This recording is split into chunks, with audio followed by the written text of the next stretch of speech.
are going to record in 5, 4, 3, 2.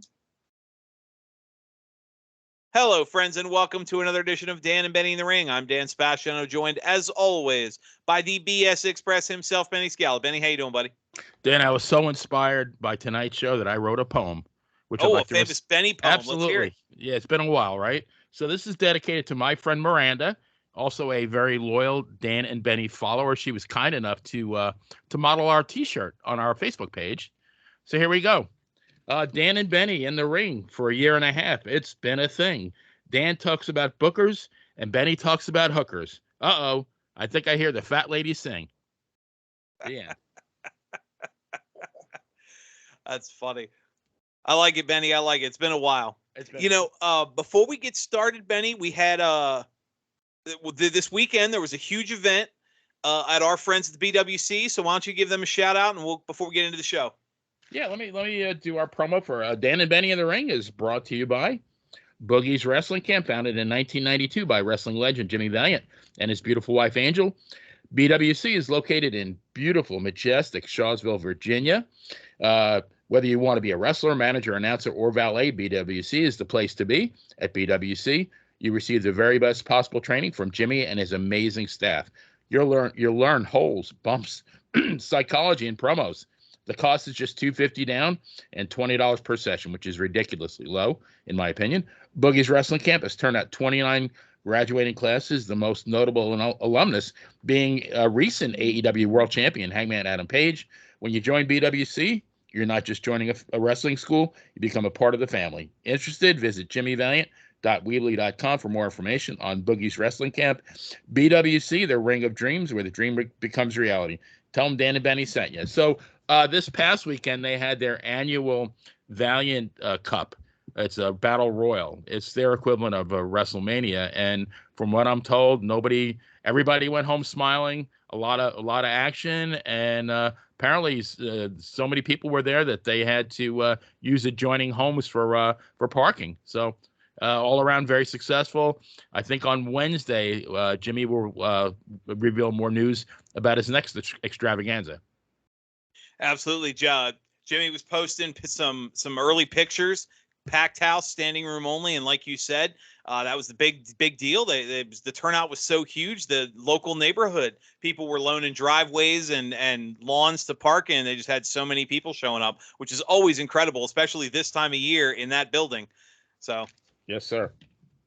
But Benny, we always like to have the unique perspectives here, and this is 2022 coming up in the fall. We're going to have the 25th anniversary of arguably one of the biggest turning points in the history of modern wrestling. In November 1997, at the Survivor Series in Montreal, was the infamous Montreal Screwjob. And joining us to talk about that, we're joined by a man who we're going to have to really sell it for him because he's not really one for self-promotion at all. But he's an author, writer, director, actor, producer, YouTube personality, video personality. Anyone who has ever been on a Facebook or fan wrestling site has seen some of his stuff. The movie man himself, the wrestling guru himself, trivia master, and we'll get to that in a second too. We're joined by Mike Messier. Mike, thanks so much for being here. Hey, Dan, thanks. It's good to be here. Glad to be here with you and Benny in the ring, so to speak. And yes, I do have books. In fact, Benny Scala did the kind of the foreword for my Fighter Play Basketball novel. Very kind of Benny to do that. And Benny's name actually comes before mine in the actual text. So great Benny book. goes Recommend over. it to anyone. And thank you. Yeah, that's Fighter Play Basketball, my young adult sports novel, my gothic horror, A Distance from Avalon, When the Dying and the Dead Reunite. And I just recently did a pro wrestling trivia book that's on Amazon Kindle. So I encourage everyone to check that stuff. And all my social media links are there, MikeMessier.com. Good stuff. And usually, Mikey, when we had you on the show last year and before, you were very heavily involved with the Avalonian Film Festival. Is that happening again this year, or has that already passed? Well, thanks, Dan. Yeah, number 7's coming up November 5th. I just double confirmed the booking. It'll be November 5th, 2 to 5, but entries are open now for anyone that has a short film, etc. Still photography, film posters, trailers, all types of good stuff. You can go to Film Freeway, and it's Avalonia, which is spelled Avalonia Festival. Yeah, thanks for mentioning that. We'll be doing number 7 this November in Jacksonville, Absolutely. Florida. And you've shared a lot of the clips through the years. That's some good stuff that comes out of there. So good on you with that one. Thanks. Before we get into the topic at hand, the Screwjob, I want to pick your brain, Mike, on there's 2 major stories that came out of wrestling in the last few days. We're recording this on a Monday, a rare Monday show. Friday night on AEW Rampage, CM Punk announced that he's injured, and it has since come out that he's going to relinquish the AEW title. And Sunday night, last night, was Hell in a Cell. Prior to the show, it was announced that Cody Rhodes had torn his pectoral tendon. And I mean, I can't describe the picture justice, the obvious internal bleeding that he was suffering from during the match when he took his jacket off to wrestle. But he did compete. He said he would, and he's going to need surgery.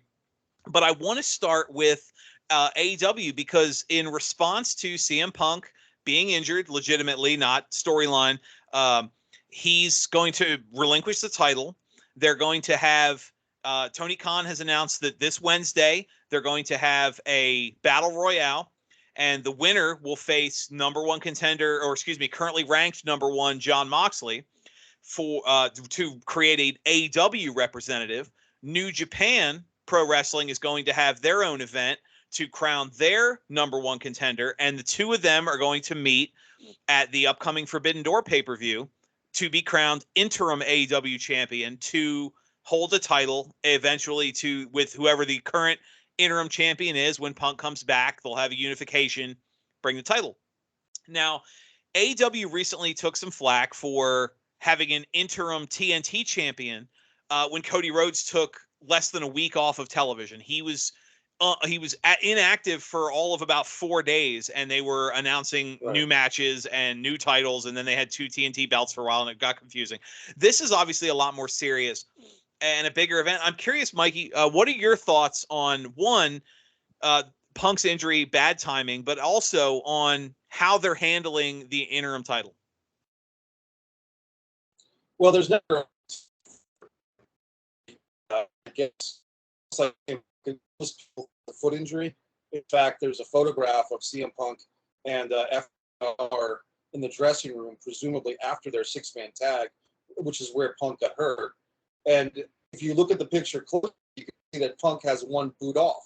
There's 6 feet in the picture, but Punk's got 1 boot off, and I'm assuming that he felt the injury. Maybe he didn't have it diagnosed yet.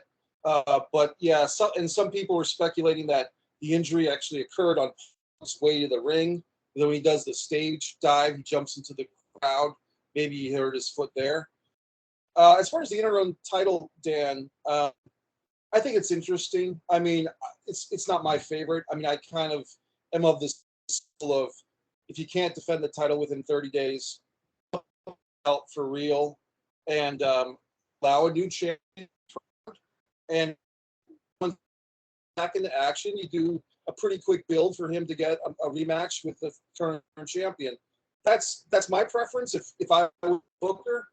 But I think one thing that Eric Bischoff always talks about on his podcast is when he was doing Nitro, he didn't want to beat the WWF at their own game. He wanted to do things differently. So if Tony Khan says, hey, let's do interim titles when people get injured or can't be active like Cody with the TNT thing, it's not necessarily better. It's just different. And if you're trying to do different, we've seen TNA wrestling do a 6-sided ring. We've seen all types of things that are different. This is different. It's not my personal favorite, but I can live with it. You know, it's funny you mentioned the barefoot. I didn't even think about that because the clip that circulated after the commercial break from the promo, the famous promo MJF cut where CM Punk came out to the ring and MJF bailed through the crowd. It didn't dawn on me until you said something. CM Punk was only wearing 1 boot and had a barefoot when he came out to the ring to after the MJF promo. I guess, yeah, he would have been probably already injured at that point. Interesting. Yeah, he probably recognized that his foot was killing him, swelled up or whatever. He didn't want to put a heavy wrestling boot back on a swollen foot. And Right. maybe it wasn't until the next morning where a real doctor took a look at it. You know, we're just kind of jumping to conclusions here based on the evidence we have. You know what I mean? Oh, yeah. No, you're right. And I mean, anybody that's ever been hiking or outdoors, you know, they say if you feel your foot swelling, one of the worst things you can do is take your boot off because you'll never be able to get it back on. Right. Right. Interesting. But now moving from the AEW story, because that's going to be interesting. And I give them credit on the fact that you're going to have an AEW and New Japan superstar competing for the title. So, I mean, intrigue there. It definitely adds a little bit of more flair to the Forbidden Door pay-per-view, which they announced sold out very quickly. So good for AEW there. But moving to the other side on the WWE, I shared the picture on the Dan and Benny page last night. Cody Rhodes competing with a torn pectoral tendon. I can only imagine the pain he was in. So two-part question for you on that one, Benny, or excuse me, on that one for you, Mike. What are your thoughts on just how they kind of played the story of the one-winged angel fighting Satan himself with the evil Seth Rollins, how they kind of worked it into the story, but also what are your thoughts as someone who's been involved and critical of wrestling in the past of someone in his physical condition wrestling anyway? Great questions, Dan. Well, let's start with the commentary first, because you asked that first. Corey Graves was really the star of the commentary for that premium event, as they call them now. And Corey was the one that made the one-winged angel and going to fight Satan. And Corey, I'm not a big fan of who I call Tattoo Neck on commentary, but he did shine last night. I'll give him credit. So I give credit to Corey Graves that he did a great job telling that story. As far as Cody actually wrestling, a lot of different thoughts. First of all, in any sane, any profession, that was, you wouldn't have a guy out there like that. Maybe in the 60s NFL, because those guys would, play with broken fingers or whatever. But I don't think that would pass muster these days. And I'm not. But, Cody has something to prove. I mean, I think he's trying to be the number one guy in the sport. And for him to come back to WWE is an indication of that. He didn't like how things were going in AEW, either with literally the fan response or the money or whatever. So he made some sacrifices and he came back to WWE. And I think the storyline is that he wants the title that his father never won, the WWF title or the WWE title now.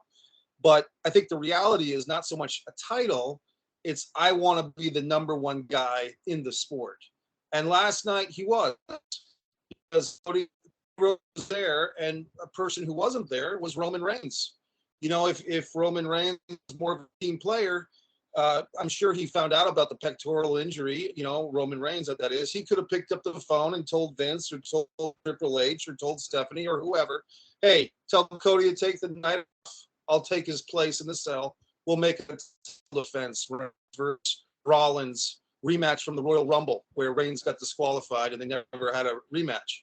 So if you had a leader in your company, like if Roman Reigns had stepped up, Cody wouldn't have to be in there in risk for complications. What I have heard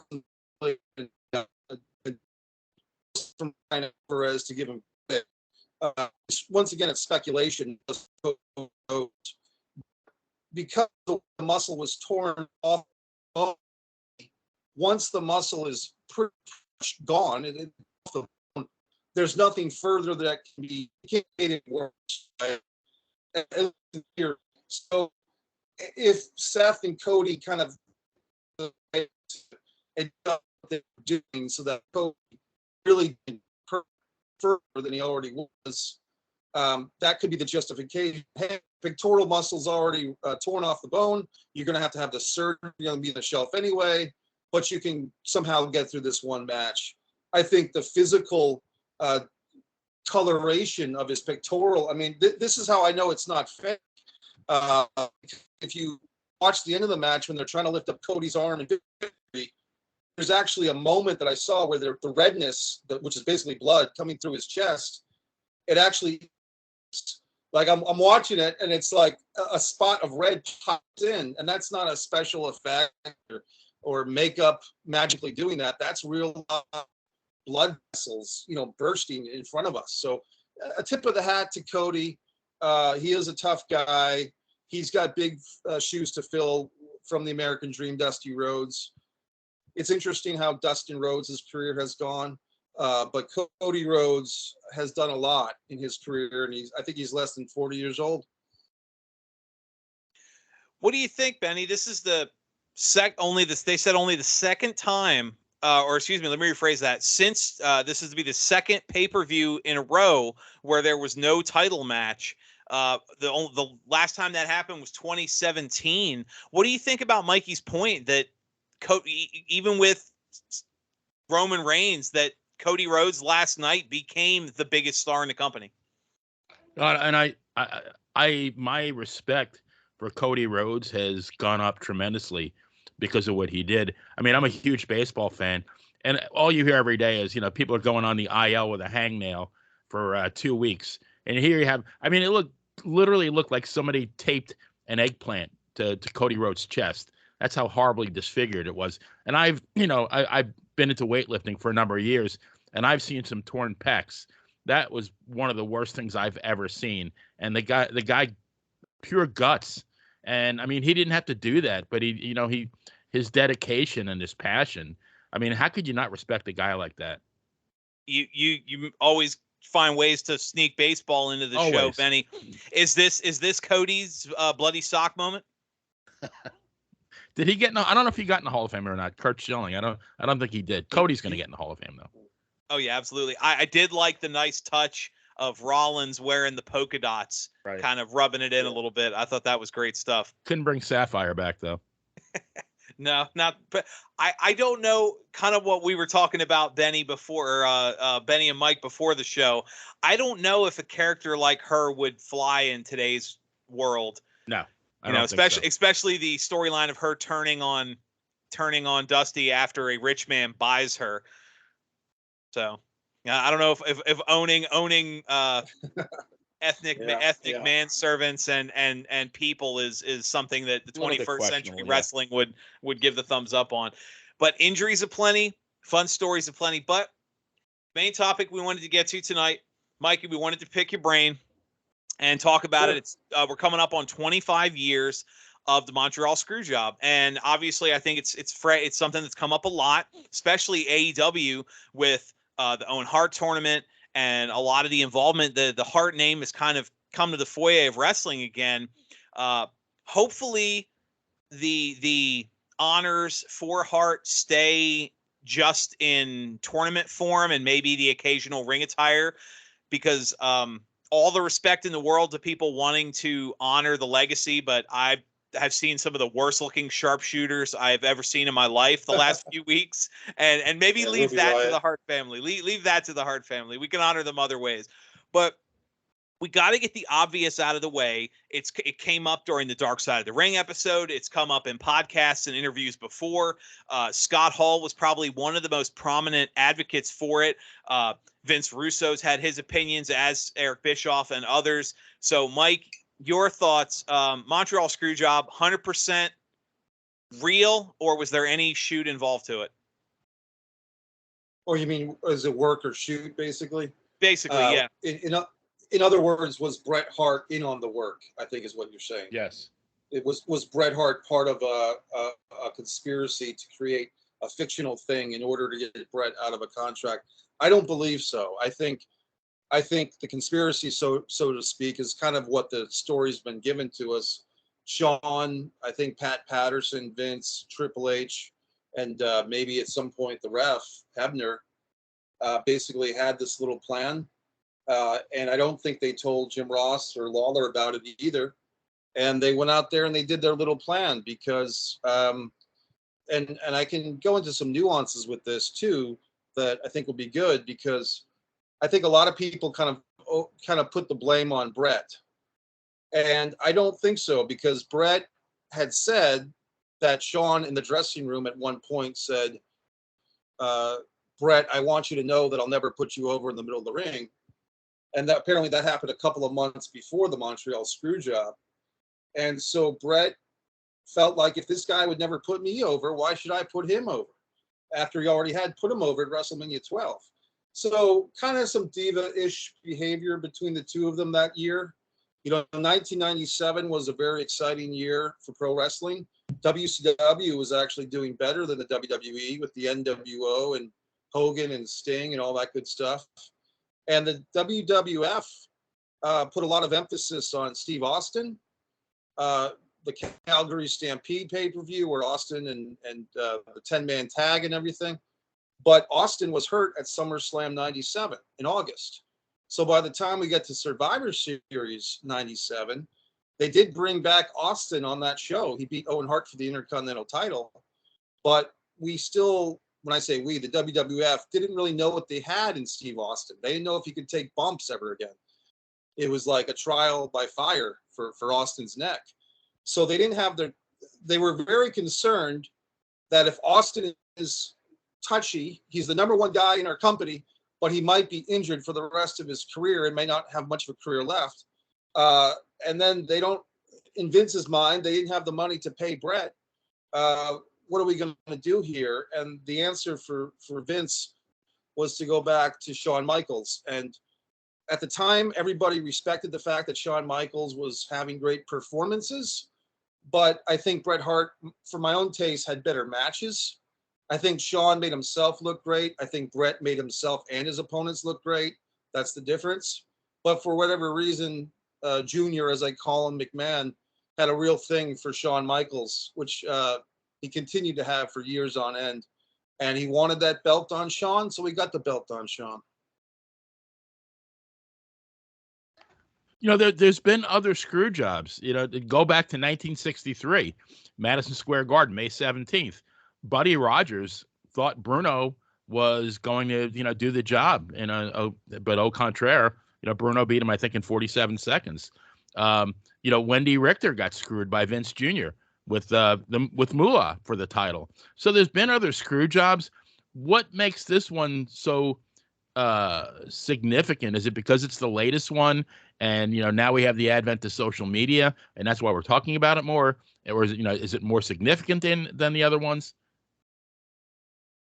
I'll have an answer for that, Benny, and I think it's pretty easy to say, because a good portion of people saw it live as it happened. That's the answer.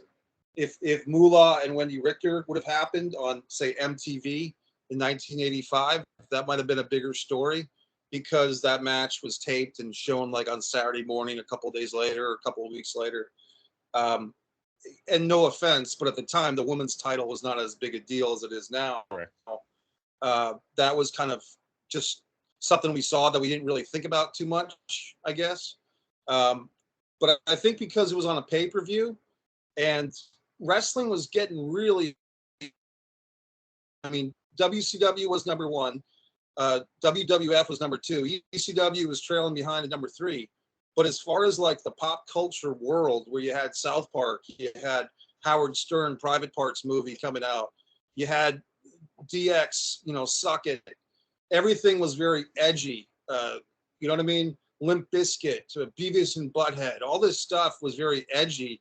And Shawn Michaels and DX and Triple H all fell into that. And Bret was kind of old school by comparison. Although Bret had some edginess to his character in 97 because of the Canada thing, overall, Bret Hart, at least to Vince, I think, represented the old way of doing things. And Shawn, although he was injured soon enough come January of 98 against The Undertaker, Shawn to Vince was the new school. And that's the way that Vince wanted this thing to go. Excuse me. Well, now, Mike, let me ask you to expand on that for a second. You talked about the WCW number one. Obviously, ECW's rise was still big. There was a shift in edginess. South Park, a great example. The Howard Stern that hit his rise, great example. I mean, you had some some television and movie moments. There was kind of a shift. The young adult crowd, the PG-13, the kind of I hate to say it, but people that are today in their late 30s to mid 40s, that dominant age group, the big what's the word I'm looking for? The Generation X. Yes, thank you. That if it was kind of a force of its time, in that if you had still had the new generation crowd and the old 80s crowd, and you looked at the old territory tapes, Benny, we've mentioned it so many times on the show, where half the front row is older people, and of course the older women swinging their canes at Jim Cornette and ready to jump over the guardrail and help whoever's beating up Ricky Morton. That crowd would never have accepted the screw job the way it played off. Do you think it was kind of a shifting of the demographics, not defending Vince's actions, saying his hand was forced, but do you think it was the shifting of demographics that made it a much easier decision? Yeah, great point, Dan. I think so. I mean, I think it wasn't too long after the screw job. I think it was a couple of weeks actually, where Vince did the famous, canary yellow suit.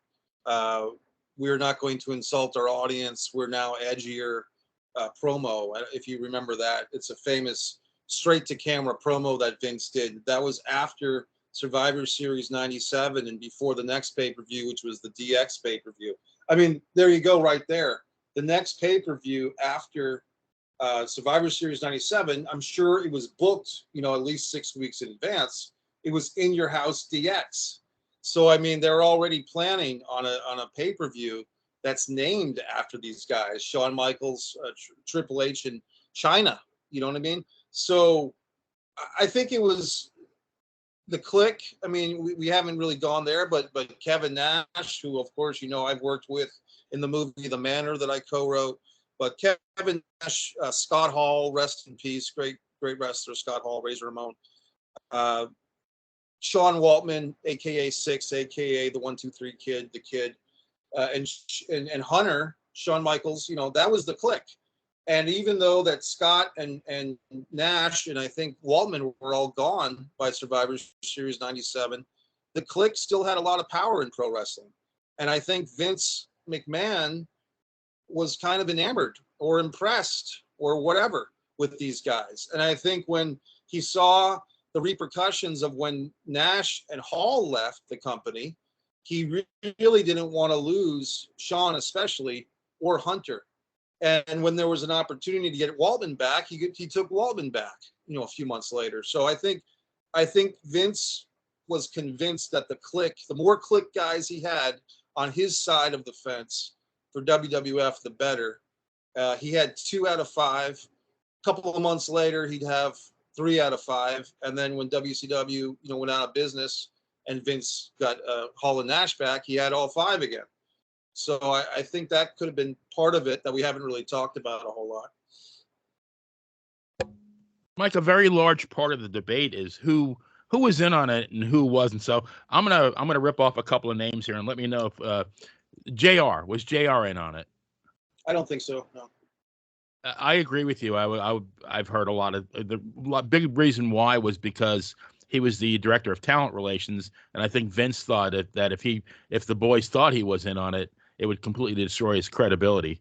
So I'm with you on that one. How about Patterson? Do you think he was? I think Patterson was one of the ones that helped book most of their main events, and I think Patterson was in on this. And I believe Triple H actually took credit for the idea of the swerve coming with the sharpshooter, and I think Patterson was in on that. Yeah, so I think Patterson was a part of it, Benny. How about Cornette or Pritchard? No, I don't think so. I think those guys were kind of like outside the inner circle, and if anything, they probably, especially Cornette, but also Pritchard being old school, they may not have trusted those guys completely to not go back to Brett. So I'd say no on both counts. Same with Russo? Vince Russo, I don't think was part of booking like match results or match endings. That was never Russo's strong point, especially not in WWF. Now, how about I heard that Gerald Briscoe actually was in on it, only if for the point of trying to teach HBK how to defend himself if Brett started shooting on him. I've heard that as well, and it could have been, I think one of your guys on Pro Wrestling Stories wrote about the sugar hold with Bob Roop, right? So I think that probably has some credence that Gerald Briscoe, or Jerry Briscoe, as he used to be known as a wrestler, former NWA World Tag Team Champion with his older brother Jack. I think Jerry Briscoe most likely did step in and tell Sean, hey, if you get in trouble, do this. So I think that's quite a possibility. I agree with that. Do you think any of the other boys were in on it? Any of the guys, the wrestlers? I think just Triple H. Triple H. I think Triple H, and possibly if he told Joni or they call China. I think she showed up at ringside. I don't think Rick Rude did, because Rude was officially still part of DX that night. A lot of people forget that Rick Rude was kind of the heater for DX. He couldn't wrestle because of his back, but he was there in a suit. But apparently Rude was so disgusted, that's why he left WWF and went over back to WCW, which was one of the many ramifications from this thing. So I just think it was Hunter, Gerald Briscoe, Pat Patterson, Vince McMahon, the referee, Hebner. I think that was, and maybe Chyna, maybe Joni if Triple H told her. But I could see Triple H,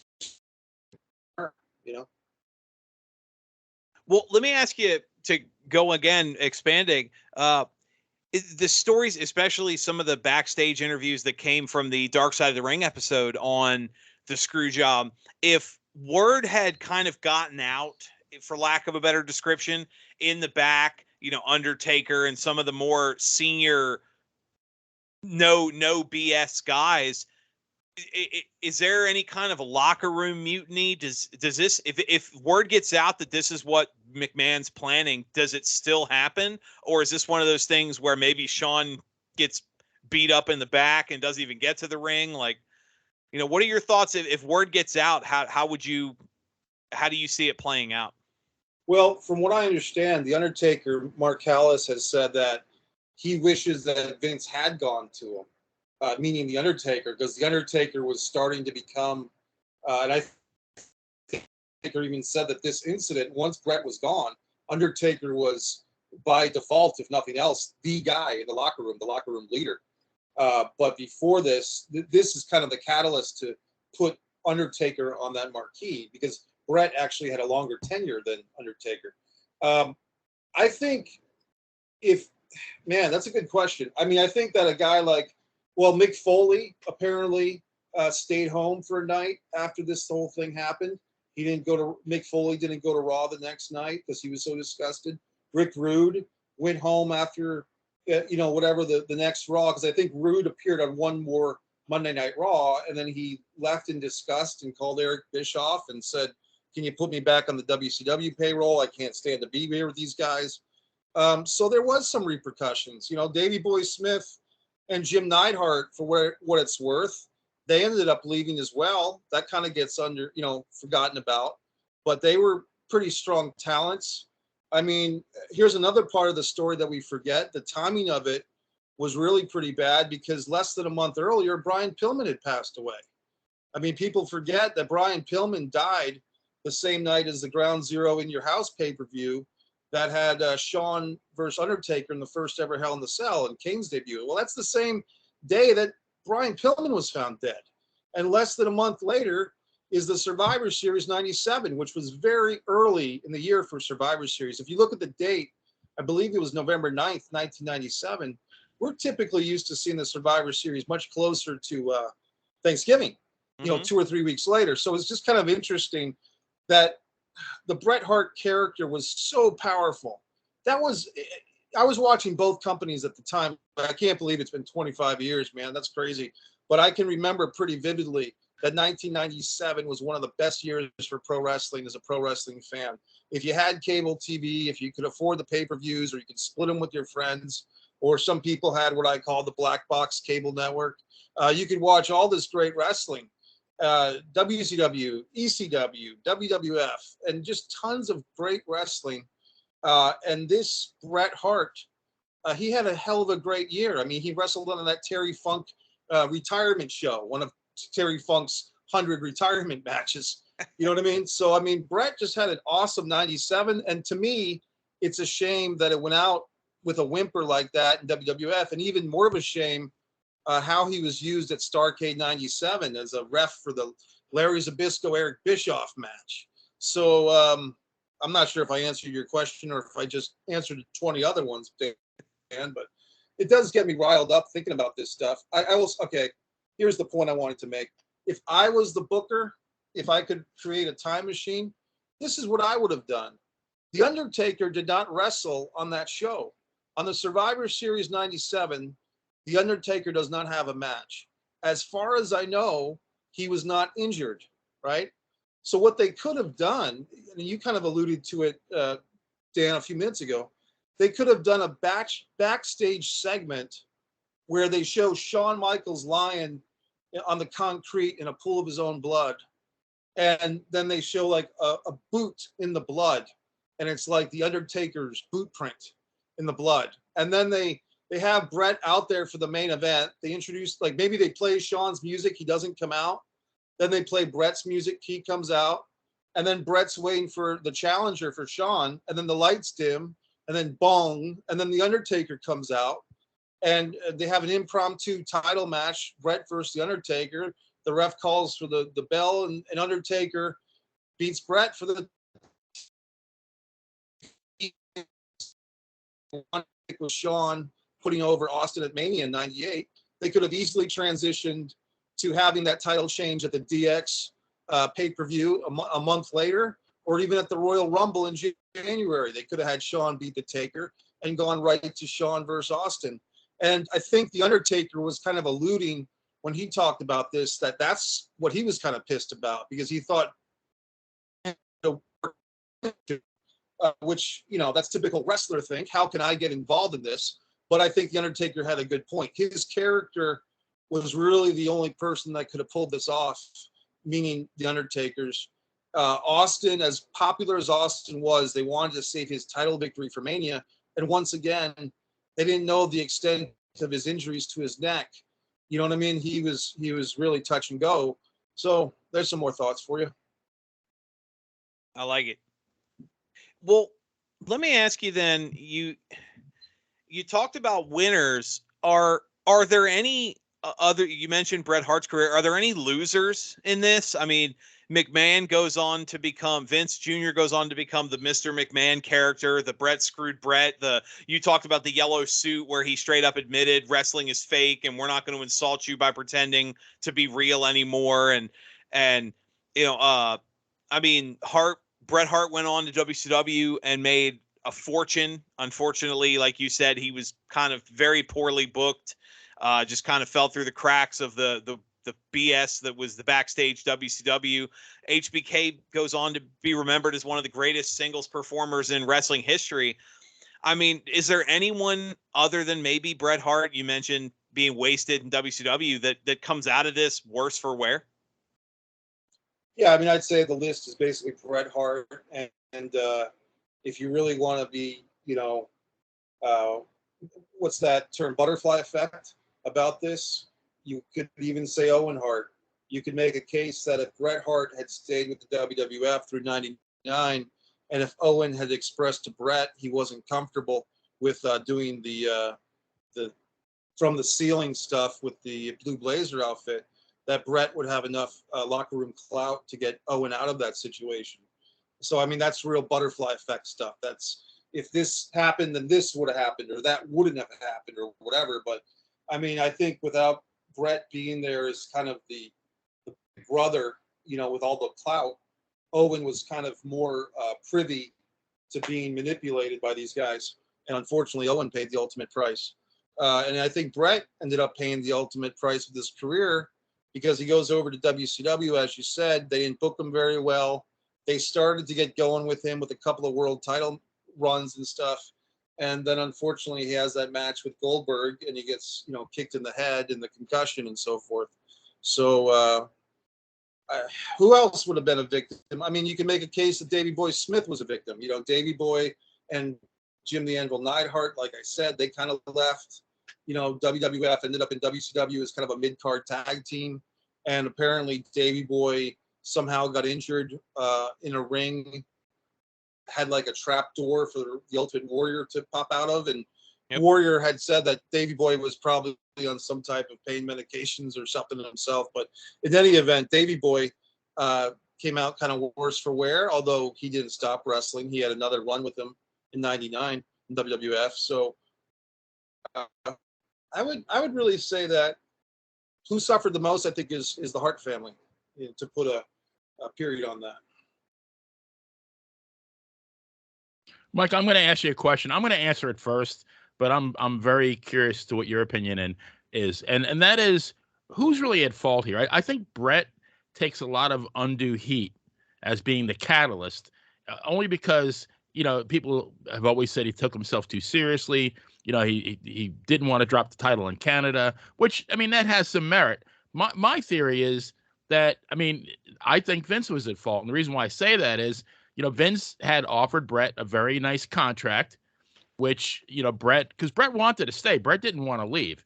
And apparently when Vince presented Brett with the contract, it was a little bit different than what they had agreed to. And, you know, Brett's attorney saw it, said, you know, this is bullshit. And then Vince came back with the contract that they had originally agreed upon. Brett signs it. Now he's got a nice deal there. I mean, not making as much per year as WCW, but he's got, it was like a 20-year contract. So, and then 3 weeks later, McMahon says he can't honor the contract. Who does that? I mean, that's really shitty business. So in my mind, you know, if McMahon had just honored the contract, that we wouldn't be having this debate. Well, Benny, you know, I'm actually, not to say you took the words out of my mouth, but that was what I was going to bring up too, which is how come when wrestlers, you know, we see it even now with Sasha Banks and Naomi for their women's tag team title, how come when wrestlers have an issue creatively and they, you know, supposedly breach their deal or breach their contract, how come the wrestling community holds the wrestlers accountable, but no one besides yourself, me, and maybe Dan as well, have held Vince to the fact that he broke his word?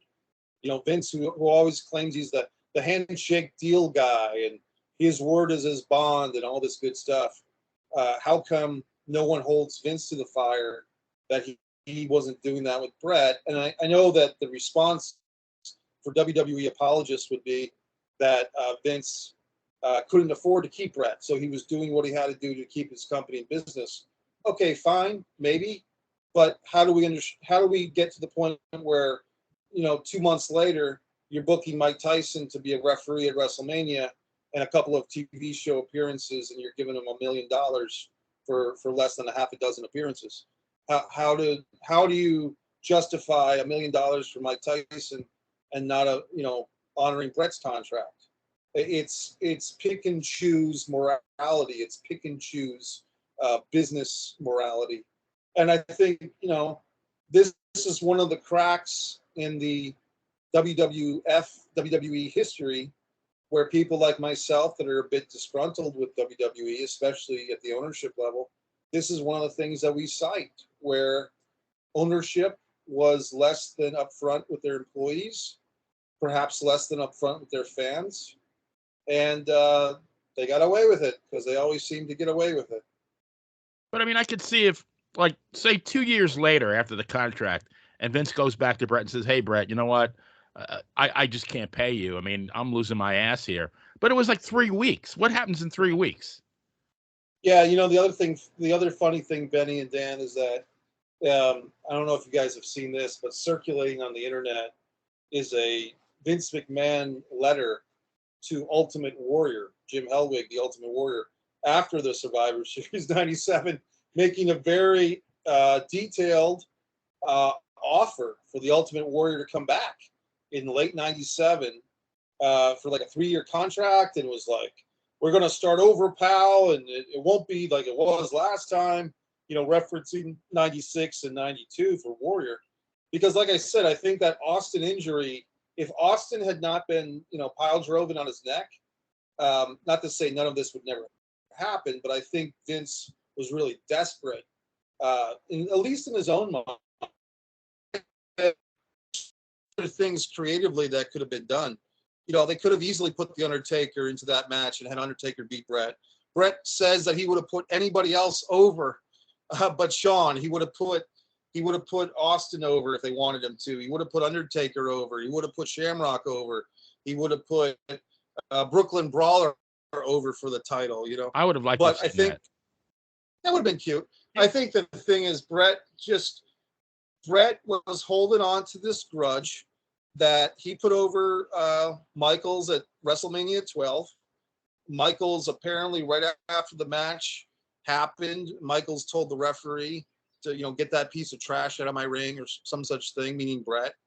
And Bret felt disrespected by Shawn, and Bret claims that Shawn said, "I won't put you over in the ring." So I from my perspective, I do feel that Bret was justified. I feel that he got the short end of the stick. It's lied to him like he lies to a lot of people. And there you have it. I mean, and from his meaning Bret's perspective, I mean, the guy just gets a 20-year contract that makes him, rich beyond his wildest dreams and provides security for his family for the rest of his life.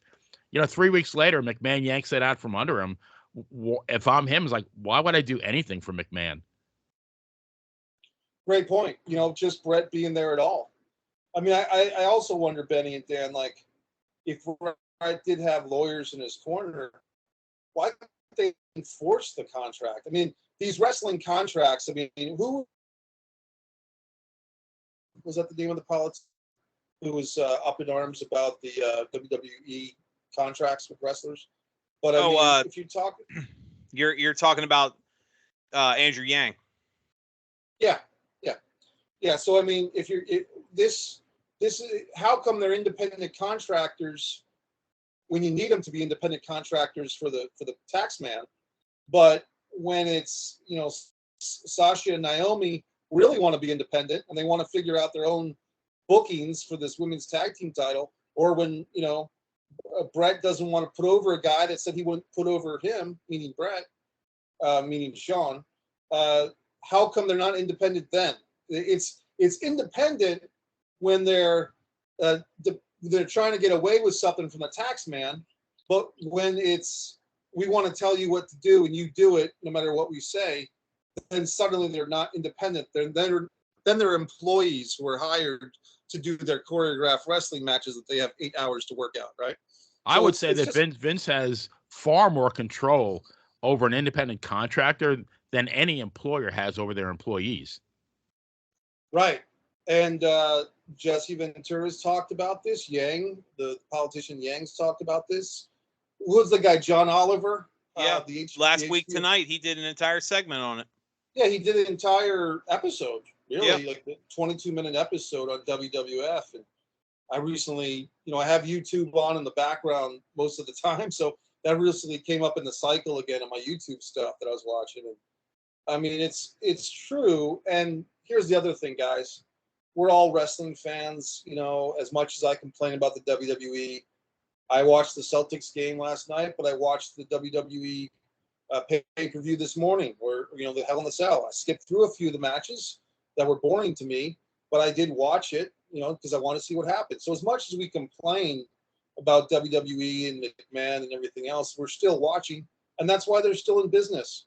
The pro wrestling fan who wants to, and I'm putting myself in this category too, but we complain about things like Owen Hart's death, Jimmy Snuka probably getting away with murder. You know what I mean? Suppose Snuka in his own book said that McMahon gave a suitcase to the police and suddenly the investigation was over to that lady's death.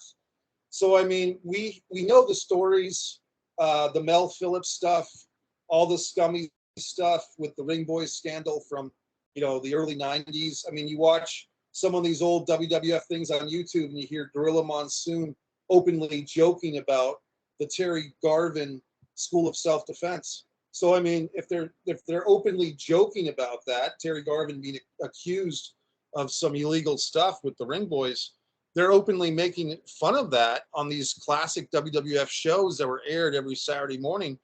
If they're making fun of it, it goes to show that they probably knew something was going on, right?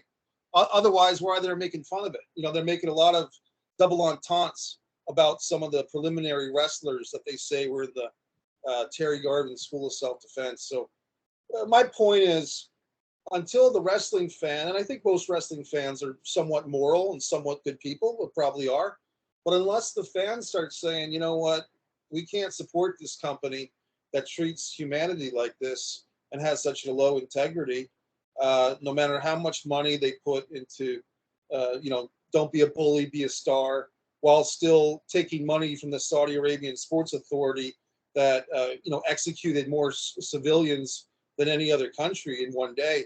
I mean, such hypocrisies with the WWE, but also the hypocrisies with me and you guys and everybody else that continues to watch this company, because we want our candy, every couple of weeks or couple of days. We want our WWE production values. We want our big, larger than life characters. We want to watch it, maybe just to bitch about it, but we're still watching it, which keeps them in business. Well, it's funny. It kind of rolls back to what we were talking about at the top of the hour. I was very interested in watching Cody's Hell in a Cell match with Seth, but I have Peacock for other streaming reasons. I couldn't tell you the last time I've sat USA or Fox and watched a Raw or Smackdown. If Cody wasn't on the card, I wouldn't have even had it on in the background. And that's, I think, the saddest thing is, at random side story for a second, I was working on some projects, and I had my phone propped up and WrestleMania was on in the background.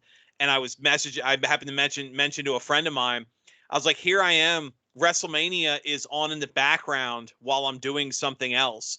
I used to be the guy that would invite everybody over and I'll get the pay-per-view at my house, chips, wings, and here we are, not a few years later, and I'm so uninterested. It's on in the background, and I couldn't even tell you everything that happened because I was paying that little attention. The product is kind of soured, but I'm curious. You talked about the bad things McMahon was doing. Then let me ask you, I guess Benny mentioned the contract, and you talked about the contract. So Vince's call to poverty, you would say that was bullshit? I mean, or excuse me, BS. And the 97, they had almost 40% increase in attendance from 96. Fiscal year 98, they turned a profit, which was a huge news because they had been hemorrhaging money the previous years. When he tells Brett, "I can't afford your contract," is that legitimately, wow, I offered you more money than I think we were ready for because we didn't have a backup plan with Austin? Or is that, Vince McMahon firing people, massive layoffs during the pandemic, and 90 days later announcing the largest quarter profit in company history? Is that the Vince McMahon that told Brett, "I can't afford you"? I think that's the latter, I would say. Good analysis of the past and the present, Dan, because I think that conveniently when Vince wants to sing the poor boy blues, he sings the poor boy blues. But when he wants to do an article with the New Yorker or, Cigar Aficionado or HBO, and he wants to claim how great they're doing, then he'll claim how great they're doing. But when he wants to sing the poor boy blues, he sings the poor boy blues. Same thing with how Junior painted himself as the victim in the Monday Night Wars, that he was up against billionaire Ted, and he's fighting this, huge media conglomerate, just his small little mom and pop business that was worth $7 million when he bought it for $1 million from his dying father. So Vince McMahon is a carny. He's a great carny, but he's a carny. And I like carnies. Look, Vince McMahon's voice is a part of the fabric of our childhood, of our teens, our 20s, our adulthood. I mean, when you hear Vince McMahon talking about wrestling, whether it's commentary or in the Mr. McMahon character, typically you pay attention because he does command that respect because he's been doing this for so long. But the other thing is that for people like myself that remember the Georgia Championship Wrestling days and the battle for TBS and AWA, you know, having Hulkamania first, but then Vince takes Hogan and puts the belt on him from the Sheik.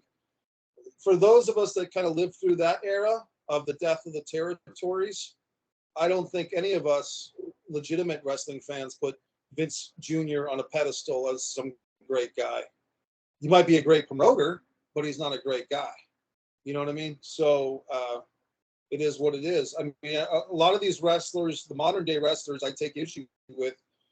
Even the late Chyna in her was saying how Vince McMahon was like a father figure to her. Mick Foley has said just as much.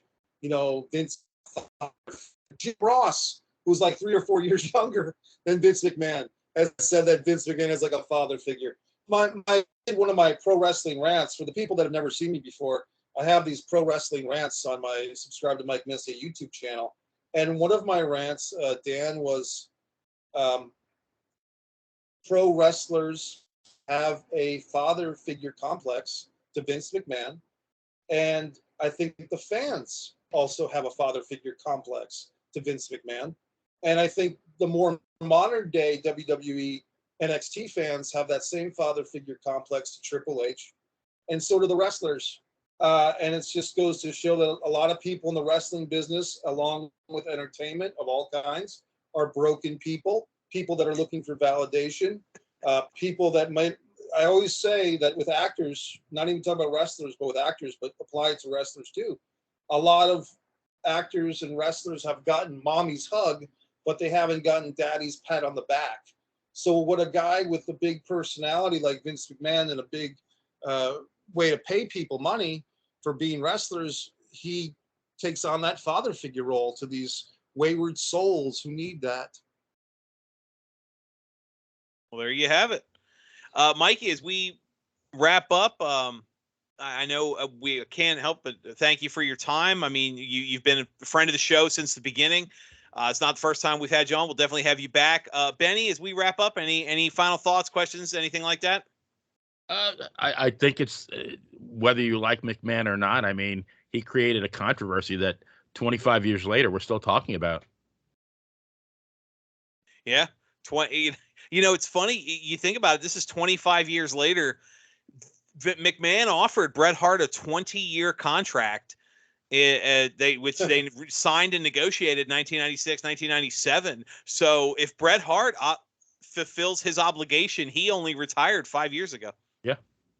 Well, if I could, Dan, just to clarify a little bit, I believe that 20-year plan was like 10 more years of wrestling and then like 5 years of on-air personality and 5 years of behind the scenes, and like a Legends of course, contract. yeah. Bret Hart would Right. be the one coming out to break up the fights between, when the Shield debuted. He'd be, Bret Hart and so you think about some of the producers at the time. You would have had Bret Hart and Dean Malenko and He'd Arn be a Anderson. well-paid Tony Gurria. Yeah. You mentioned putting over the Brooklyn Brawler. Steve Lombardi was one of the senior tenured backstage producers before he left the company. So, I just saw, I know you don't watch Raw, but I did see they had this Cody Rhodes, Seth Rollins pull apart thing.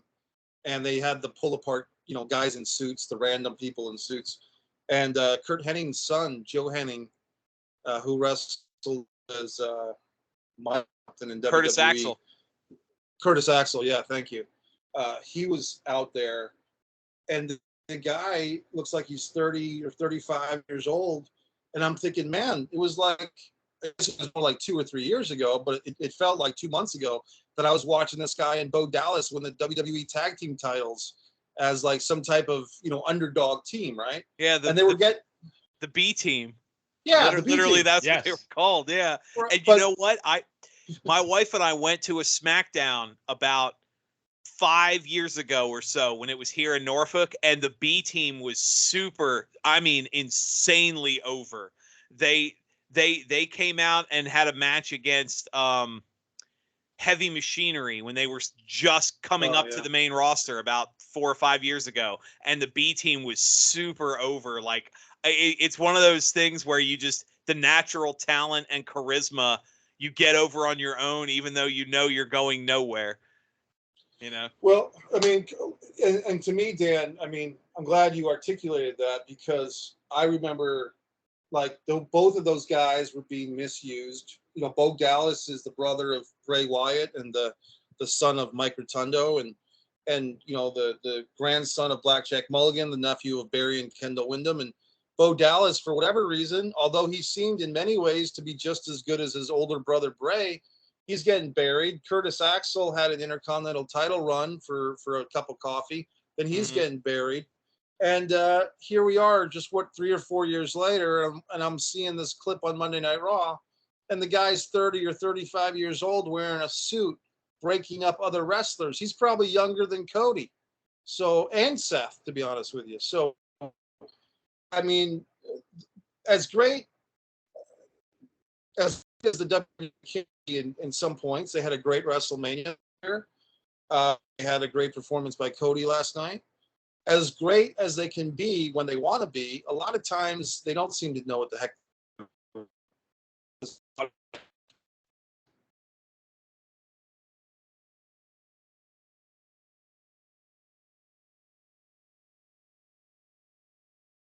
What was that last part, Mikey? You broke up at the end there. Oh, I was just saying the WWE had a great WrestleMania 2022, a great 2-night WrestleMania, right? And this Hell in the Cell pay-per-view, although for me, the women's title match was really the only other really good match on the show besides Cody and Seth. But my point is, the WWE, when they want to, when they choose to, when they work hard, they can put on some pretty damn good entertainment in pro wrestling medium, whether they call it sports entertainment or wrestling or whatever. The WWE, when they put their mind to it, can still do a good show. What frustrates myself and probably other fans is that they don't always seem to choose to do the entertaining stuff. Sometimes they choose to do the crap and treat people like crap. And so then it gets harder and harder as you get more mature and older to justify supporting a company that has all these things at its fingertips, the production values, the international connections they have with things like NBC. It becomes harder and harder to justify being a fan of this company, at least for me. No, I can understand and respect that. And I think, as somebody who's been watching wrestling as long as the three of us have, I mean, we talked about the injury comparison between Punk and Cody. Is go and watch anything on AEW, even some of the stuff that you know, Mike, you and I have talked, and we have different tastes in some wrestling. Even the stuff that I'm not the biggest fan of AEW doing, or you just watch CM Punk in the ring and you see this emotion and this natural, the wrestlers are enjoying themselves. They're clearly having fun. The audience is alive in a way that last night, we're filming this on a Monday. Last night, Hell in a Cell, that was by no means a dead crowd, but a lot of it felt like the crowd was just going through the motions. That's a WWE crowd. They're going to be there no matter how the product is. But I went within a couple weeks of each other, 2 weeks of each other, about a year ago. I went to an AEW taping and a SmackDown, and it was night and day. My wife and I said the same thing. We had so much more fun at AEW. The crowd was more lively. The performers just seemed to be more involved and high-fiving the audience, and you could just feel they were enjoying themselves. And I think it's funny you talk about Vince McMahon. I want to end with this thought. You mentioned Sasha Banks and Naomi walking out. They walked out over grievances with how they were being used and the issues they had being women's tag team champions and feeling underwhelmed. The fact that your women's tag team champions basically walked out of the company weeks ago. You haven't had an interim match, a tournament, or even put forward enough teams to make the titles matter. They've put the tournament on hold. Women's titles basically don't exist right now. The way the company handled them walking out proves that their grievances were right. Well, I made a joke on social media yesterday, Dan. You might have seen it. I posted that in lieu of a tournament, the Jumping Bomb Angels are going to be reinstated as WWE Women's Tag Team Champions. because they never lost those belts. And you know, I made another video a couple of years ago where they were claiming that there had never been WWE Women's Tag Team Champions. But I remember watching the Glamour Girls versus the Jumping Bomb Angels on the first Royal Rumble on the USA Network on the undercard of Hacksaw Duggan winning the first Rumble. And gee whiz, that looked like a women's tag team title. If they want to use the asterisk that it was WWF at the time, not WWE, okay. But they never acknowledged the Jumping Bomb Angels or Judy Martin as the Glamour Girls. And to me, when a company doesn't even recognize its own history, and I'm sure that a lot of people that do the writing for the WWE with the Kenneth Mobley situation we experienced a few years ago on the writing team, we know that they hire writers that don't respect or appreciate or understand the history of pro wrestling. And so, once again, when you were with that AEW crowd, you're watching a pro wrestling show, Dan. When you're watching WWE, and instead of just having normal steel turn posts, you have to have an LED screen on a turn post. And you can't just have a ring apron with a banner of your company. It's got to have an LED screen. It makes you feel like you're watching a wrestle product. Or, you know, when I get harsh on social media, you'll see me use the term idiot McMarks, you know, because I feel like hardcore WWE apologists are idiot McMarks who like their candy. They like their idiot wrestling. And that's what WWE often is. Again, sometimes they do it right, WrestleMania 22 and so forth, like I said. But a lot of times it feels like there's a famous meme of a wrestling fan in the crowd holding up a sign. There's Stephanie McMahon, the guy in the crowd holding up a sign that says, "I feel like you're not even trying." You know, and that's how I think that a lot of disgruntled wrestling fans or angry wrestling fans, if you would, these days about the WWE. Well, and I think especially in the WWE side, I think the ratings reflect that. I mean, the highest rated Raw in history was 8 million viewers, and Raw's lucky to get 1 million and change, and that was 20 years ago. And I mean, so we'll see. But I mean, like you said, sometimes they're trying, and sometimes it's out there. But we've mentioned it before, Benny, on the show. Sometimes it hits. You during your shout out, you mentioned Adam Page. I think his 60-minute draw with Bryan Danielson was one of the best matches I've seen in years. Cody and Seth, really, for what it was phenomenal. The few nuggets among the debris.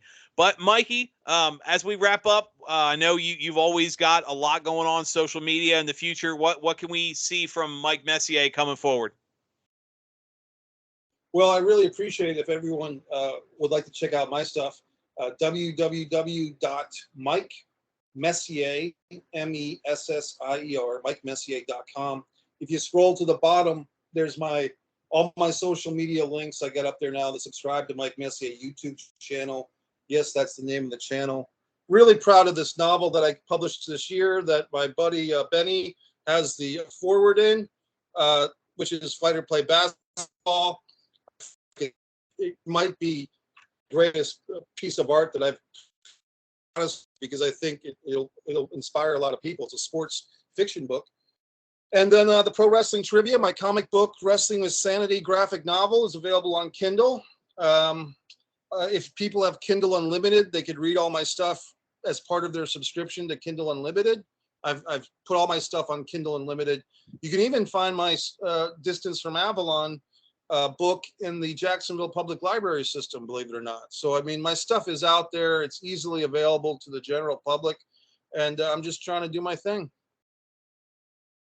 Awesome.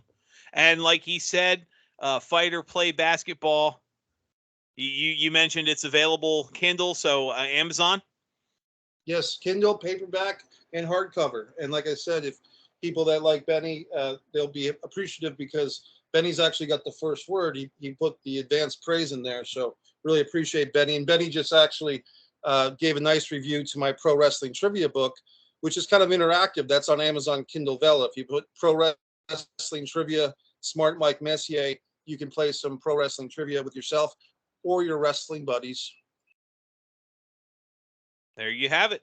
So for our friend Mike Messier, for the BS Express himself, Benny Scala, I'm Dan Sebastiano. Have a good night, everyone, and we will see you next time we're in the ring.